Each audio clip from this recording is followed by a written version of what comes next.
With cold and flu season in full swing, many of us are maxing out on vitamin C in an effort to stay healthy this winter. But are your efforts actually putting you at risk for more kidney stones? If you're curious to know that your cold and flu season strategy could be landing you with another kidney stone, stay tuned for this video. Hi, I'm Joey Weichman, and welcome to Stone Relief. As I mentioned in the video, we're in the middle of a cold and flu season at the time of this publication. And if you're anything like me, I've always tried to make sure that my vitamin C intake was as high as possible in an effort to keep me healthy over the winter months.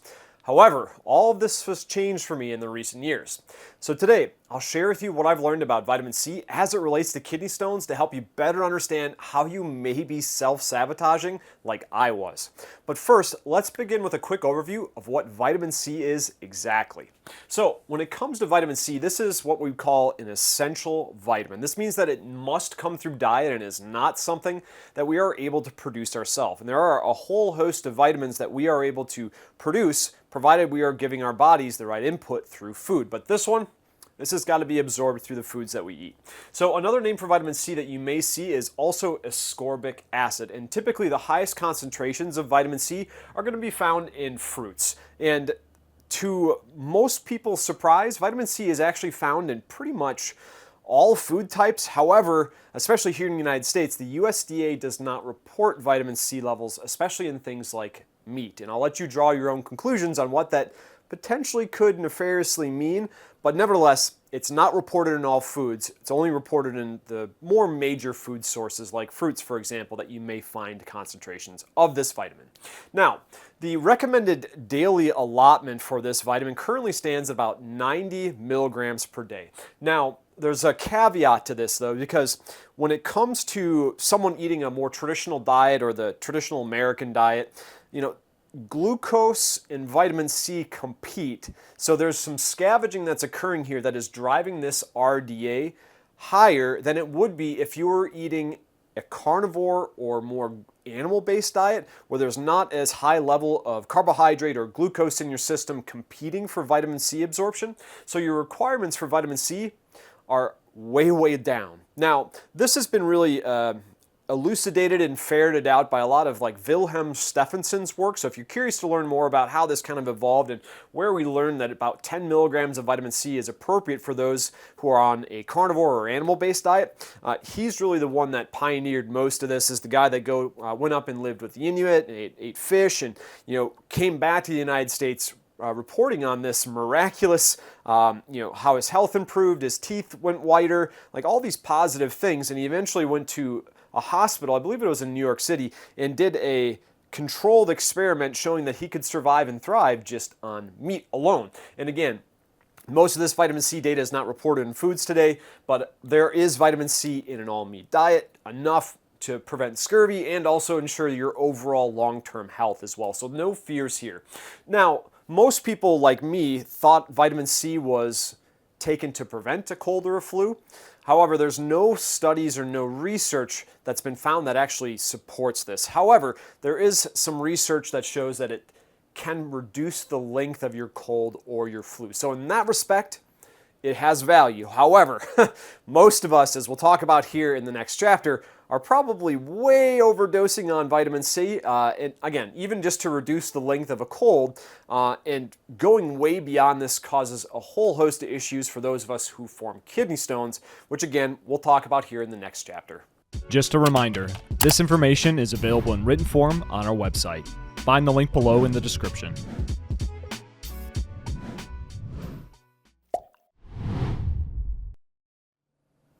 All right, so now that we have an understanding of what vitamin C is and the recommended daily allotment and then how that changes based on eating a standard diet versus a carnivore or animal-based diet, let's talk about the impact it has on kidney stones. So some unfortunate news is that excess vitamin C increases your kidney stone risk. And when you really start to dissect this, you start to understand that this is really truly kind of evolutionarily appropriate. And what I mean by that is this. I have this hypothesis or this theory out there. It's not substantiated, not proven. This is just me off the cuff thinking.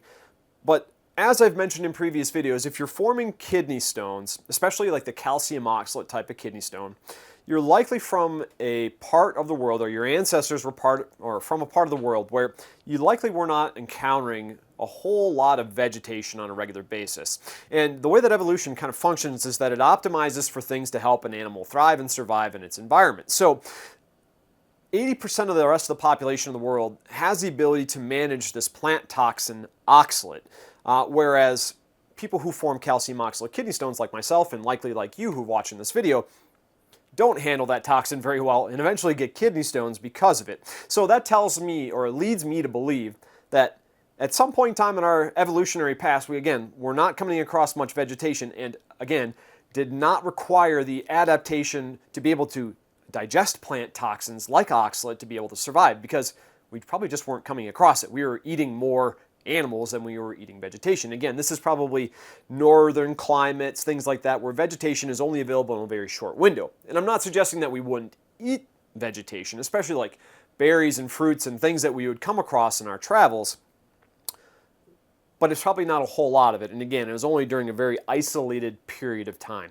because the fruits and vegetables that were available to our ancestors look nothing like they do today. There's literally less than 1% of the things that we would have ancestrally come across would have been possible to eat. It's not like the bevy of choices that we have today, and the stuff just does not look the same, nor would it have been the same to eat. We have evolved a lot of our produce for our own purposes. So evolutionarily, again, our inability to deal with excess vitamin C, again, would have been, this is not something we would have come across on a regular basis like this other 80% of the population. So our inability to handle it, just like our inability to handle plant toxins like oxalate, it makes sense. So unfortunately, with excess vitamin C, this is going to be converting in multiple parts of our bodies to oxalate. And this happens in a couple different places. So the first place that the primary portion of this happens is it happens in the liver. And the liver has the ability to produce oxalate. As we know, with primary hyperoxaluria type 1, these individuals have something that has malfunctioned genetically, and they are overproducing oxalate in the liver, whereas for most of us, it's coming from a dietary source. It's coming from the foods that we eat. However, in this instance, so what is occurring here in the liver is that when we have excess vitamin C, that is acted on by the glycolate oxidase process. It's just kind of an enzymatic process that happens in the liver, which is then converted over to glycolate, which is then converted to oxalate. And again, the level of excess vitamin C is going to dictate, to a certain extent, the level of oxalate that is going to be generated here in the liver. But at certain levels, this is substantial enough to cause problems with kidney stones. The next piece of this is actually occurring in the kidney, and this is where vitamin C gets acted on, and I apologize if I butcher this, but L-gluconolactone oxidase is another enzymatic type of process that's occurring. This time it's in the kidney, which is then converted into a 5-carbon sugar called xylulose, which is then acted upon again, which is then converted to oxalate. And again, with it's in the kidney, this is even more problematic, because once it's in the kidney, it has the ability to bind with calcium, any free calcium that's out there.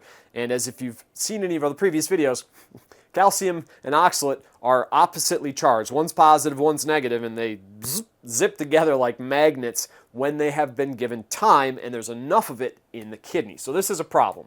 And then lastly, this can occur in the gut as well. So what's happening in the gut is there are opportunities for gram-negative bacteria to decrease the rate of which vitamin C is absorbed, which is then acted on by additional bacteria in your gut, which then converts it to this familiar, again, the xylulose, this 5-carbon sugar, which is then converted over to oxalates. Now, happening in the gut is less of a concern for me with regards to it being in the kidney or the liver, because hopefully if it's happening in our digestive tract, that calcium and oxalate, or the oxalates that's created, is just excreted through our waste. However, it doesn't always work that way, because at certain parts in our digestive tract, stuff is still being absorbed actively and being distributed throughout our bloodstream. And if it makes it into our bloodstream, it can make it into our kidneys, and that oxalate also could be deposited a whole host of other places across our body, which could cause more problems. But we're talking about kidney stones today. So there are a few different places where excess vitamin C that is not utilized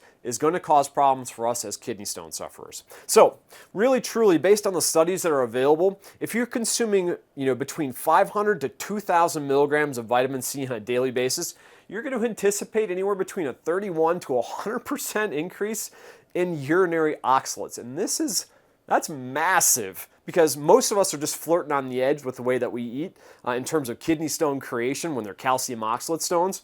So while you think you might be doing good for your body, especially during cold and flu season, you're actually causing yourself some potential other problems, especially when it's out there. There's like vitamin C supplements that you can take in tab form that dissolve in water. There's capsules. There's fruit juices that have had vitamin C supplemented back into it, which are like, I think they even claim on the label like 1,000+ milligrams of vitamin C. And back in the day, I used to look at that and go, oh, awesome, I'm protecting myself from cold and flu.